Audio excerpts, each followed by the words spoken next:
And that's actually where the 12-step movement, the recovery movement, has been such a miracle for so many people, because people can go from bottoming out to sobriety and totally turning their lives around in a very short period of time.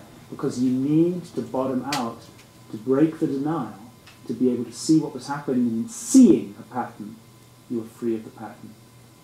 I would suggest to you, dear friends, that we are right now collectively in a process of humanity bottoming out and waking up.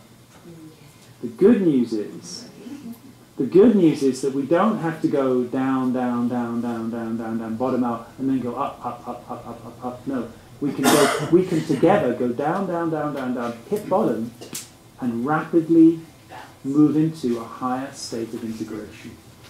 You can see that happening in two ways. First of all, a lot of things right now are falling apart. There's a lot of the things are breaking at the seams in many different paradigms. And you can see the more that happens, the more it's possible to go to a room anywhere in the world with 50, 100 people, ask people what they recognize when they check into themselves.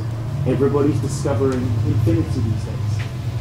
That higher level of integration is happening on its own. Now, there are several very interesting things about this collective awakening that's occurring. It's not quite as simple as saying everybody's waking up and becoming like Jesus or St. Thomas Aquinas or whatever. It's not as simple to say that we're all waking up in the way that everyone's woken up before. That's not exactly what's occurring. That's why I wrote this book called The Translucent Revolution.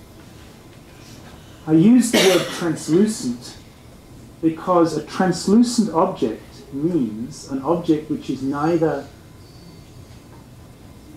I'm not wearing a watch. I'm just wondering if you are. Okay, if you keep your hand in that angle, I'll be all right. A translucent object means an object which is neither opaque nor completely transparent. So a wall is completely opaque. Shine a light against the wall. If there's no windows, you won't even know the light's been shone against the wall, right? A translucent person, an opaque person rather, is like that. An opaque person is completely glued to their agenda and their beliefs. Their beliefs become opaque. So they can't see anything but their own agenda. A transparent object would be rather like, if they're clean, that's not quite transparent. You see, a transparent object would be something like a pair of glasses if the glass is completely clean, which it may not be in this case. But if your glasses are totally clean, fairly quickly, there you are. Fairly quickly you forget that you're wearing the glasses. Like, what is your name?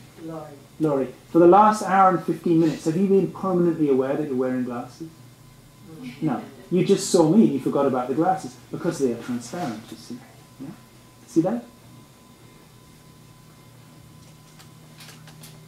Transparency, a transparent object means that it doesn't in any way make its presence known. It simply allows light to pass through it as though it's not there. A translucent object would be something like a crystal or a piece of frosted glass or a piece of stained glass. Yeah, very good, yeah. A translucent object allows light to pass through it, but it maintains its original color and shape and texture, you see. So if you shine a light up through a crystal, like a rose quartz crystal, it will appear to glow from inside, won't it? You see? The light, you could see the crystal, the light is shining through, but now it's taken on the flavor of the rose quartz.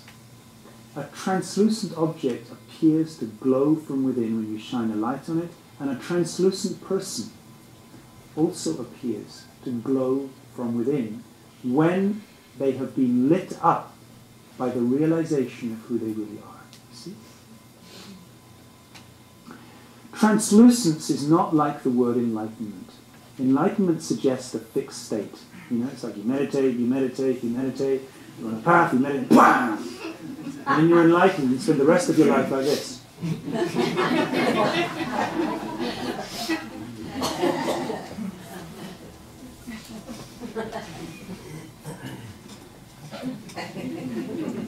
Namaste. That's not what translucence means. We're not referring to a fixed state. Translucence means a human being whose life has been lit up by realization, and that light is now, the light of realization is causing them to glow in every area of their life. So we can talk about translucent parenting, where the parenting now is more, it's more coming from presence than from an agenda. We can talk about translucent relationship, translucent sexuality, translucent education, translucent business, translucent politics, translucent social and political responsibility. See? It means that in each of these areas of our life, we can be more opaque or more translucent. More opaque would mean that we're more run by a preset agenda. More translucent would mean that the agenda has allowed light to shine through it.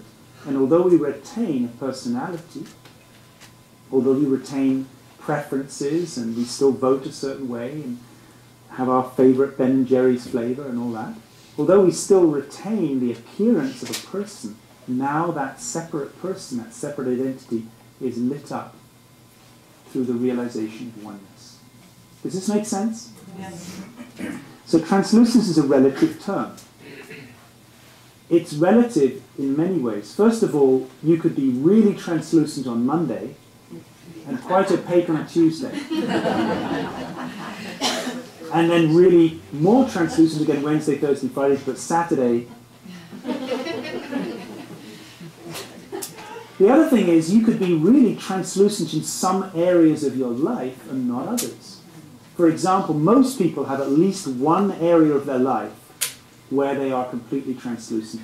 I remember I went once to a dance performance, and there was a young woman who was dancing, and it was breathtaking. The way she danced, it was like watching a deity. It was just so, the way she moved, she was taken over by the divine. It was so extremely touching. And then it was a fairly kind of informal event. So when she was finished, some other people were dancing, and she actually went outside somewhere. Just a little later, I happened to be walking outside, and I saw her just standing there leaning against the railing. And I said to her, that was an extraordinary performance. And she said, "Oh, thanks. Yeah, it's kind of cool." You see, in relating with me outside, she'd become quite opaque. But in her dancing, she was completely translucent. You've probably seen that where actors or musicians, somebody could play the violin, and their violin playing could be completely a transmission of oneness. But in their marriage, it might be quite another story.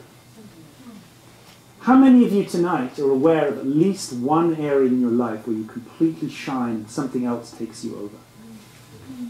And how many of those same people are also aware of another area of your life where you become really rigid and stubborn? We all of us have areas of translucence and areas of opacity. So this, dear friends, introduces us to a completely different understanding of what is spiritual practice, or what I would call translucent practice. The old definition of practice is something that you do repeatedly, every day, the same thing, and everybody does the same thing every day, so that later you can become enlightened. There you go. Very good. You have understood the teachings well.